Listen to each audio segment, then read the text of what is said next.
এবং এটা এমপি মন্ত্রী হওয়া তো একটা সস্তা কাজ। মানে আমার জন্য এমপি মন্ত্রী হওয়া কোনো বিষয়ই না। বড় দলগুলো আমাদেরকে লুফে নেওয়ার জন্য বসে আছে, বহুবার অফার দিয়ে বসে আছে।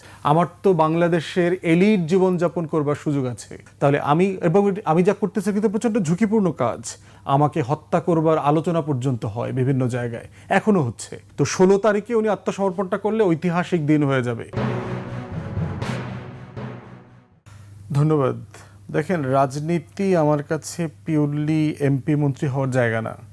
আমি যেটাকে বলি যে আমি আমার বিশ্বাস থেকে একটা চৈতন্যের রাজনীতি করি, যে একটা জাতির বেঁচে থাকার যে শর্তগুলো আছে সেগুলো যেখানে যেখানে পূরণ হচ্ছে না সেগুলো নিয়ে তর্ক তোলা, আলাপ তোলা, কথা বলা, এবং এই বিতর্ক এবং উন্মুক্ত উদার স্পেস যদি আপনি তৈরি না করেন তাহলে গণতন্ত্র সাস্টেইনেবল হবে না। এবং যে কারণে আমাদের এখানে হোঁচট খায় বারবার।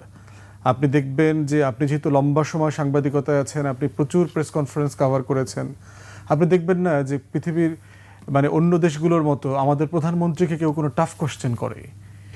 তেল, আর 17 বছর তো করেই নাই, এত তেল, আমি বুঝে উঠতে পারলাম না যে উনি আসলে গত 2 মিনিট ধরে কি জিজ্ঞেস করলেন। তো এখন এই টাফ কোশ্চেনগুলো যদি করা না হয় তাহলে জাতির হয়ে আমার কথা বলার যে দায়, আমি তো রাজনৈতিক কর্মী, আমার দায়টা কি?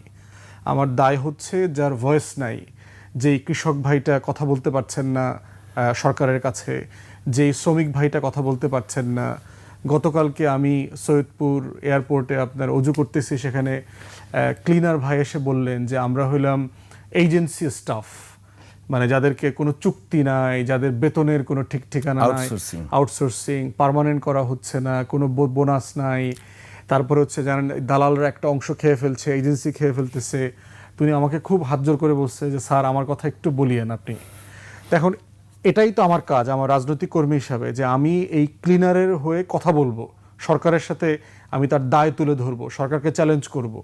আমি টেলিভিশন চ্যানেলগুলো দেখবেন যে জন্মদিনের উৎসব করে, আপনারা বিভিন্ন বার্ষিকী টার্ষিকী করেন। আমি প্রত্যেক প্রোগ্রামে গিয়ে কিন্তু মালিকপক্ষের বিরুদ্ধে কথা বলি ইনফ্যাক্ট। কারণ এই টেলিভিশন চ্যানেলগুলো, গণমাধ্যমগুলো তার কর্মীদের অধিকার রক্ষা করতে পারছে কিনা, তার দারোয়ান পিয়ন থেকে শুরু করে তার প্রডিউসার, মেকআপ ম্যান, লাইটিংয়ে যে কাজ করছে যে ভাইটা, যারা আমাদেরকে সাজায় গুছায় আমাকে আপনাকে আজকে তুলে ধরতেছে, সেই পিছনের মানুষগুলো বেতন, ভাতা, চাকুরির সম্মান, তারপরে নিশ্চয়তা, পেনশন, সেগুলো নিয়ে তার আসলে ভয়েস আছে কিনা। আপনারা যে আমাকে জাতির সব বিষয় নিয়ে কথা বলছেন, যাদের কারণে এই কাজটা আমরা করতে পারি, তাদের হয়ে আসলে কেউ কথা বলে কিনা। তাহলে রাজনৈতিক কর্মী হিসাবে আমার দায় হচ্ছে আমার মানুষকে নিয়ে কথা বলা কন্টিনিউয়াসলি। এবং এটা এমপি মন্ত্রী হওয়া তো একটা সস্তা কাজ। আমার জন্য এমপি মন্ত্রী হওয়া কোনো বিষয়ই না। চেষ্টা করেছিলেন? না, চেষ্টাই তো করি নাই। এমপি হওয়ার চেষ্টা বলতেছি নির্বাচন করেছি, জি। এমপি মন্ত্রী হওয়ার কোনো শর্টকাটে যায়নি। বলতেছি বাংলাদেশে আমার মতো লোকের এমপি মন্ত্রী হওয়া কোনো বিষয়ই না। বড় দলগুলো আমাদেরকে লুফে নেওয়ার জন্য বসে আছে, বহুবার অফার দিয়ে বসে আছে। কারা অফার দিয়েছে আপনাকে? দলে না যাই, একটু শুনি, দলের নামে না যাই। কিন্তু আমাদের একটা পয়েন্ট হচ্ছে এমপি মন্ত্রী হওয়াটা জরুরি না। জরুরি হচ্ছে আপনি মাটির জন্য লড়াই করছেন কিনা, আপনার মানুষের জন্য আপনি লড়াইটা করছেন কিনা। এবং আমরা এটা বুঝতে পারতেছি যে বাংলাদেশের মানুষের হৃদয়ে অবস্থান নেবার জন্য এমপি মন্ত্রী হওয়া জরুরি না। অবস্থানে যেটা জরুরি সেটা হচ্ছে আপনি তার হয়ে কথাটা বলছেন কিনা। তো এই জন্য আমার লড়াইটা অ্যাটেনশনের জন্য প্রয়োজন নয়। আমাকে আপনি কি অ্যাটেনশন দেবেন বাংলাদেশে? আমার তো বাংলাদেশের এলিট জীবনযাপন করবার সুযোগ আছে। আমার যে একটা শ্রোতা আছে, আমার একটা ডিগ্রি আছে, আমার বিদেশে ইউরোপে থাকার সুযোগ ছিল। এই রাষ্ট্র, এই দেশ নতুন করে আমাকে দেবার কিছু নাই। আমি কিসের অ্যাটেনশন সিক করব? আমি কি হইতে চাই? আমার তো অলরেডি এগুলো হওয়ার সুযোগ আছে। তাহলে আমি যা করতেছি কিন্তু প্রচণ্ড ঝুঁকিপূর্ণ কাজ। কন্টিনিউয়াসলি আপনার আওয়ামী লীগের নেতারা তাদের স্ক্রিনশট বিভিন্ন সময় আমাকে বিভিন্নজন দেখিয়েছে। আওয়ামী লীগের টেলিগ্রাম গ্রুপে আমাকে হত্যা করবার আলোচনা পর্যন্ত হয় বিভিন্ন জায়গায়, এখনও হচ্ছে। আগামী ডিসেম্বরে ফিরে আসবে, ছাত্রলীগের ছেলেরা কে কোন পোস্টে যাবে। ছাত্রলীগের সভাপতি সেক্রেটারি বলতেছে তুই যদি দেশে গিয়ে 1-2টা ঘটনা ঘটাইতে পারোস তোদের পদ দিব।